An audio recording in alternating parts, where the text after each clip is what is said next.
Hello guys, welcome back to my YouTube channel.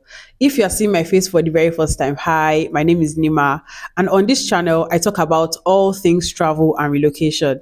If that sounds like something that you might be interested in, then do keep on watching. So guys, I'm back again today with another video. If you're like me and you've been following the news that has been coming out of Canada in the last few months, then you would be aware that a lot of changes have been implemented and that they plan to implement in the next few months. In fact, a very important one just came out yesterday. So we are going to be deep diving into all of these today in this video. If you're not yet subscribed to the channel, what are you waiting for? Click the subscribe button down below. Let's jump right into it. So guys, I'm going to be reading from my computer screen down here. I'm also going to leave screenshots of everything I'm reading on the screen, and I'm also going to leave links to these websites and these articles in the description box down below. So let's jump right into it. So first up, I'm reading from the Canadian government website. It says here, Government of Canada reduces immigration. This article was released yesterday, October 24th, 2024. It says, today, the Honorable Mark Miller, Minister of Immigration, Refugees and Citizenship, announced the 2025 to 2027 Immigration Levels Plan, a plan that will pause population growth in the short term to achieve well-managed sustainable growth in the long term.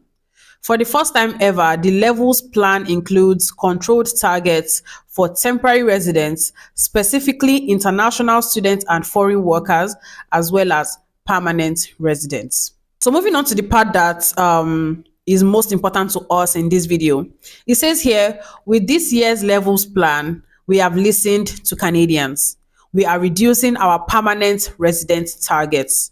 Compared to last year's plan, we are reducing from 500,000 permanent residents to 395,000 in 2025, reducing from 500,000 permanent residents to 380,000 in 2026, and setting a target of 365,000 permanent residents in 2027. The Levels Plan also supports efforts to reduce temporary resident volumes to 5% of Canada's population by the end of 2026. So this is very important to note because this is the first time that Canada has actually reduced the number of permanent residents that they are going to bring in any given year.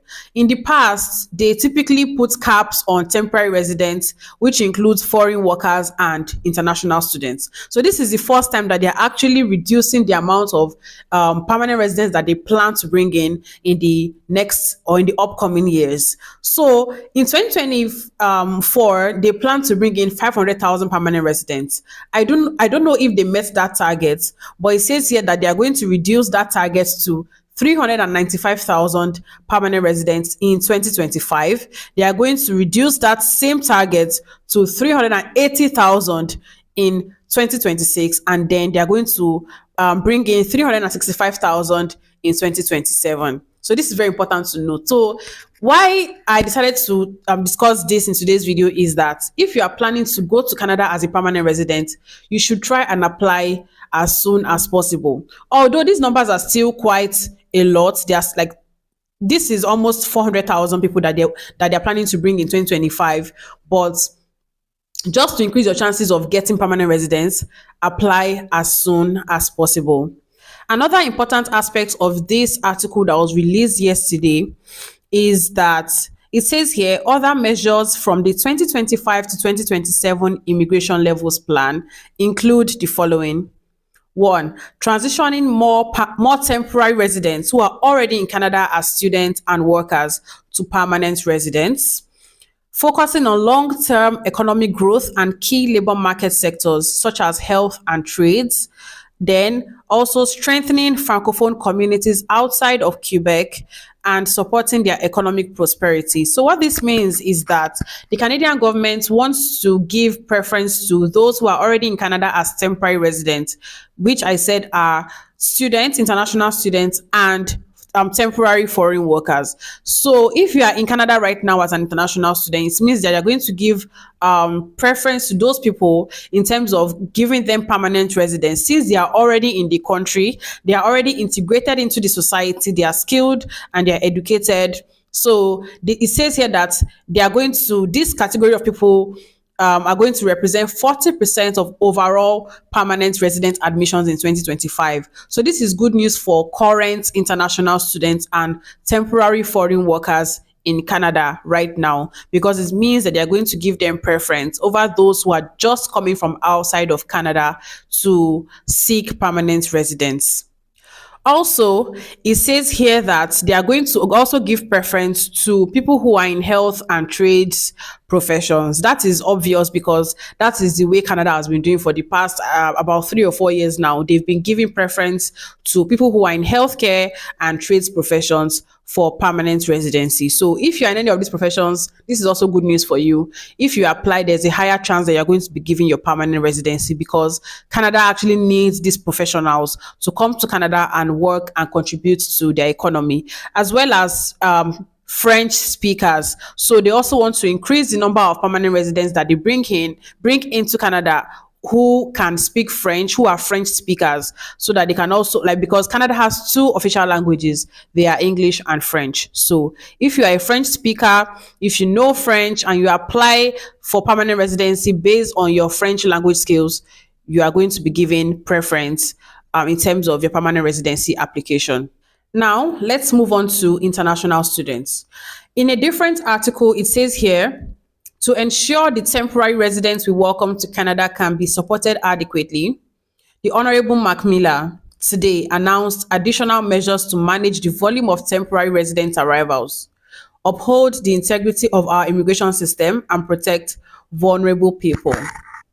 So, they plan to announce a further reduction in the intake cap on international student study permits for 2025, based on a 10% reduction from the 2024 target of 485,000 new study permits issued, and then stabilizing the intake cap for 2026 such that the number of study permits issued remains the same as 2025. For 2025, this means reducing study permits issued to 437,000. Also, they plan to update the post-graduation work permits program this fall to better align with immigration goals and labor market needs. Also, they plan to limit work permit eligibility later this year to spouses of master's degree programs to only those whose program is at least 16 months in duration. And lastly, they plan to limit work permit eligibility later this year to spouses of foreign workers in management or professional occupations or in sectors with labor shortages.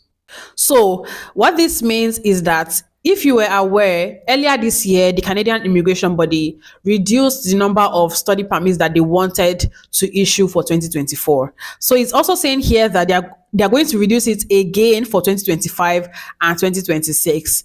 This is not really good news for those who are planning to go to Canada as international students, because it means that there are less study permits available, because like they've put a cap on it. For 2025, it's going to be 437,000. So what this means is, if you want to move to Canada as an international student, apply as early as possible. The earlier the better, because it appears that it's going to be based on like first come first serve basis. The earlier you apply, the more likely it is that you're going to be given your study visa. And also they are going to limit post-graduation work permits to better align with immigration goals and labor market needs. So ensure that the course you are going to study is in line with the Canadian labor market needs. It's in line with their immigration goals, so that after your studies, you'll be able to get your post-graduation work permits, because they are no longer going to be giving the post-graduation work permits to everybody who graduates from a higher institution in Canada. They are only going to be giving those who studied courses that are in line with their labor market needs, labor market shortages, and the country's immigration goals. So bear that in mind when choosing the course you are going to study in Canada.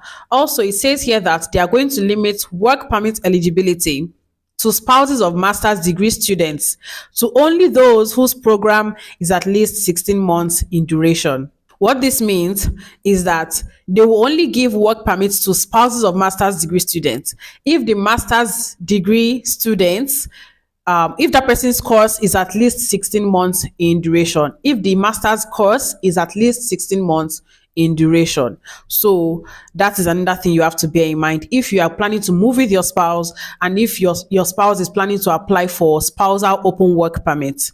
And lastly, it says here that they are only going to give work permits to spouses of foreign workers if the foreign worker themselves is in a management or professional occupation or in a sector with labor market needs. So if you know you are planning to go to Canada as a temporary foreign worker, or you are already in Canada as a temporary foreign worker, bear this in mind. Your spouse will only be able to get spousal open work permit if you, as a foreign worker, as a temporary foreign worker, is in a management or professional occupation, or if you work in a sector with labor shortages. Lastly, let's discuss some other quick facts that was mentioned in this article. And this is something that everybody should take note of: permanent residents, temporary foreign workers, international students, everybody. This concerns everybody, so take note of this. So first of all, it says here, graduates from programs at public colleges will remain eligible for a post-graduation work permit of up to 3 years if they graduate from a field of study linked to occupations in long-term shortage.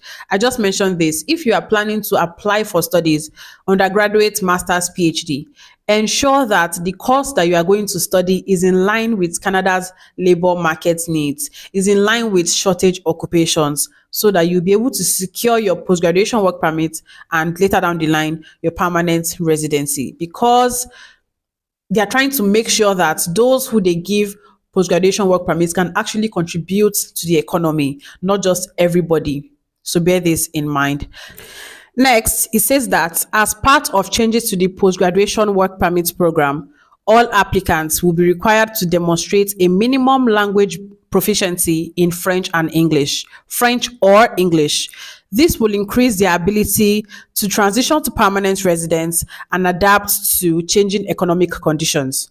A Canadian language benchmark level 7 for university graduates and CLB 5 for college graduates will be required for anyone applying for a post-graduation work permit on or after November 1st, 2024.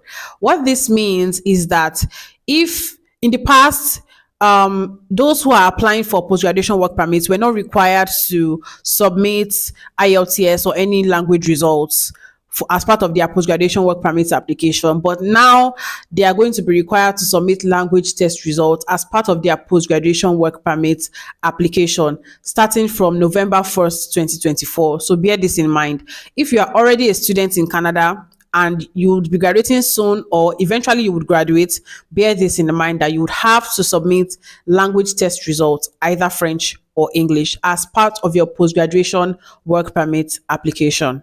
Thirdly, it states here that the 2025 to 2026 study permit intake cap will include master's and doctoral students who will now have to submit a provincial or territorial attestation letter.